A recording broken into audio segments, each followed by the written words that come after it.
selamat siang Bapak. Perkenalkan, nama saya Dr. Fatir Madaska. Di sini saya dokter yang sedang berjaga di klinik pada saat ini. Jadi di sini saya akan berikan beberapa hal pada Bapak ya. Bapak dan Bapak siapa namanya? Bapak Dodi. Bapak Dodi. Baik, Bapak itu usianya berapa sekarang Pak? 40 tahun. Berapa? 40 tahun. Baik. Bapak sekarang kondisinya gimana Pak? Saya itu sebenarnya sedih dong. Saya udah 5 hari dirawat gara-gara diare. Oh gitu. Udah berapa lama dirawatnya? Udah 5 hari saya. Oh, jadi Bapak tenang aja Bapak, karena alhamdulillah sekarang Bapak itu sekarang udah lebih baik kondisinya, udah mulai sehat. Nah, sekarang bagaimana harapan Bapak terhadap kesembuhan anak Bapak? Ya sama kayak orang tua pada umumnya sih Pak. Pengen anak saya itu sehat, Ya. kuat, pengen beraktivitas lagi lah kayak biasa gitu Pak. Sama anak-anak seumurannya. Doain apa ya? Siap. Jadi Bapak insya Allah, nah Bapak itu harus banyak berdoa kepada Allah, dan di sini kita juga kan berusaha kita mengobati ya Bapak ya, sebagai bentuk ikhtiar kita Bapak. Jadi Bapak nggak usah khawatir, dan mudah-mudahan nanti anak Bapak itu bisa sehat dan aktivitas normal kembali ya. Tapi kita harus tetap sabar Pak dengan apa yang sedang menimpa Bapak. Bagaimana itu kalau di Al-Quran itu ada di surat Luqman ayat 17 Pak. Bagaimana hadis riwayat Muslim yang mengatakan bahwa sebagai seorang Muslim, jika kita mendapat kegembiraan kita akan bersyukur, dan ketika kita mendapat musibah kita harus tetap bersabar, gitu ya Bapak ya. Dan kemudian kita juga harus meyakini ya Bapak bahwa dengan adanya cobaan ini itu akan menghapuskan dosa Bapak dan dosa Bapak juga, dosa keluarga. Bagaimana istilah Muslim yang mengatakan bahwa datangnya suatu cobaan bagi seorang Muslim bukanlah suatu musibah Bapak ya. Maka Allah akan mengangkat derajatnya atau menghapus kesalahannya Bapak. Dan istilah Bukhari dan Muslim yang mengatakan bahwa tidaklah seorang Muslim tertimpa suatu penyakit, maka Allah akan menguburkan bersamanya dosa-dosanya seperti pohon yang menguburkan daunnya. Itu Bapak.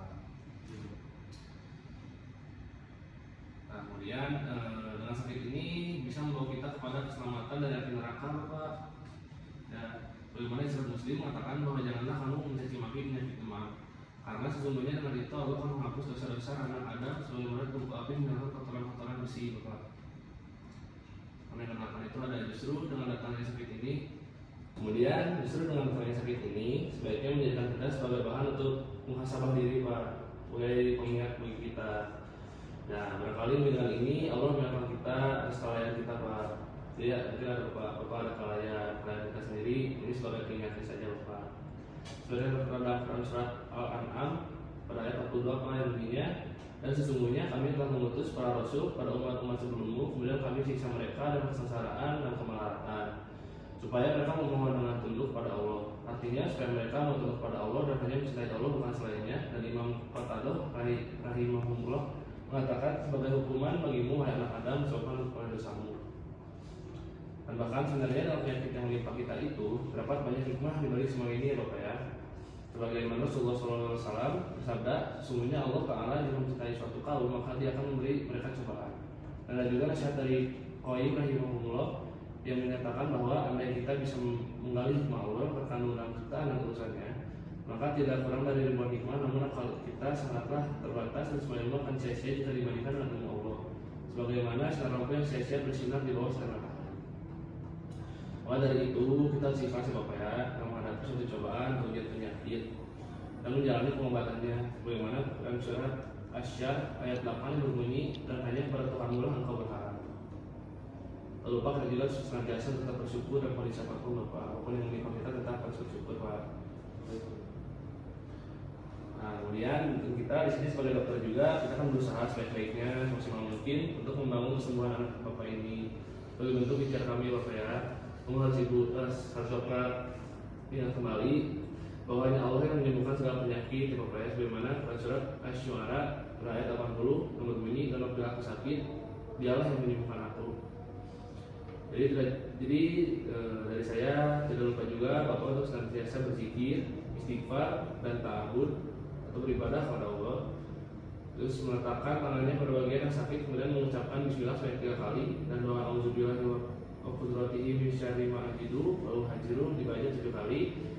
Yang artinya doa itu, aku berlindung kepada Allah dan kekuasaannya dari keburukan apa yang kurasakan atau mengkhawatirkan. kita harus mengingat Allah ya ibu ya, karena bapak ya, karena Allah yang menyembuhkan penyakit kita. Kita tidak boleh menggantungkan jampi-jampi, jimat-jimat atau dukun bapak ya.